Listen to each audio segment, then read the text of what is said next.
20 রাকাত পড়ি, আপনারা হয়তো 8 রাকাত পড়েন, কোনো অসুবিধা নাই। আমরা যারা 20 রাকাত আমরা পড়তেছি, আমরা 20 রাকাতের কথাই বলি, 20 রাকাত আমরা পড়বো আজীবন। সৌদি আরবে মক্কা মদিনায় 20 রাকাত পড়ে, কোনো অসুবিধা নাই। অন্যান্য মসজিদগুলো 8 রাকাত পড়ে, এই নিয়ে এদের মধ্যে মারামারি আছে? হ্যাঁ, এই জন্য রাকাত বিতর্ক এড়িয়ে চলবেন। প্রিয় ভাইয়েরা, আপনার আমল আল্লাহর কাছে কবুল হবে সংখ্যার বিচারে না উত্তমতার বিচারে? বলেন তো, সংখ্যার বিচারে না উত্তমতার বিচারে?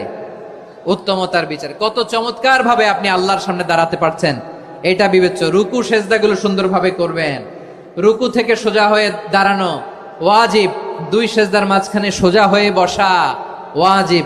এই তা'দিলুল আরকান বাদ দিলে হানাফি মাযহাব মতে সৌ সেজদা দিতে হবে, অন্য মাযহাব মতে নামাজই হবে না, আপনার নামাজই হবে না।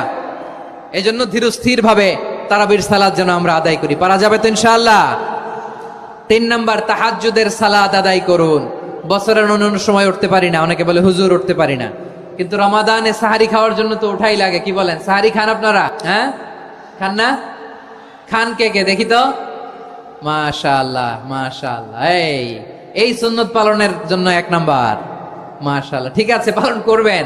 আল্লাহর হাবিব বলেন তাসাহহারু ফা ইন্না ফিস সাহুরি বারাকা, তোমরা সাহারি খেও, কেননা সাহারির ভেতরে বরকত ঢুকায় দিয়েছে কে?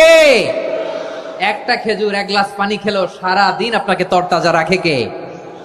তো সাহারির জন্য যেহেতু উঠতেই হয়, সাহারি খাওয়ার আগে বা পরে 2 রাকাত 4 রাকাত তাহাজ্জুদ পড়া যাবে না?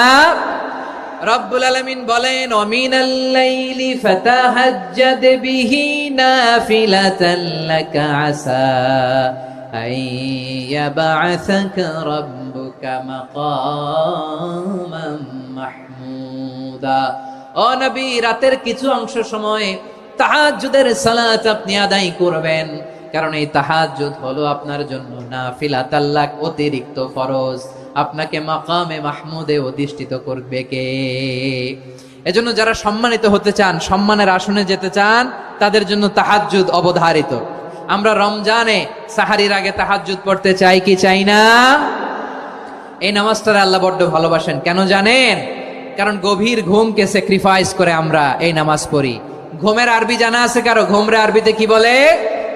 অনেকগুলো আরবি আছে। একটা আরবি হচ্ছে নুআস, তন্দ্রা, তন্দ্রা, আমানাতান নুআসা কোরআনে এসেছে। আরেকটা আছে ঝিমুনি, ঝিমুনি, এইভাবে ঝিমুনি আসে ঘুমের আগে, এটারে বলে সিনা। এটারে কি বলে? সিনা। স্বাভাবিক ঘুমকে আরবিতে বলে নাউম। স্বাভাবিক ঘুমকে কি বলে? এই সিনা আর নাউমকে আল্লাহ এক আয়াতে এনেছেন, লা তাখুযুহু সিনাতু ওয়ালা নাউম। আল্লাহর তন্দ্রা নাই, ঘুম নাই, ঘুমের আগে যে তন্দ্রা আছে ওইটাও নাই। তাহলে নুআস, সিনা, নাউম পেলাম। আরেক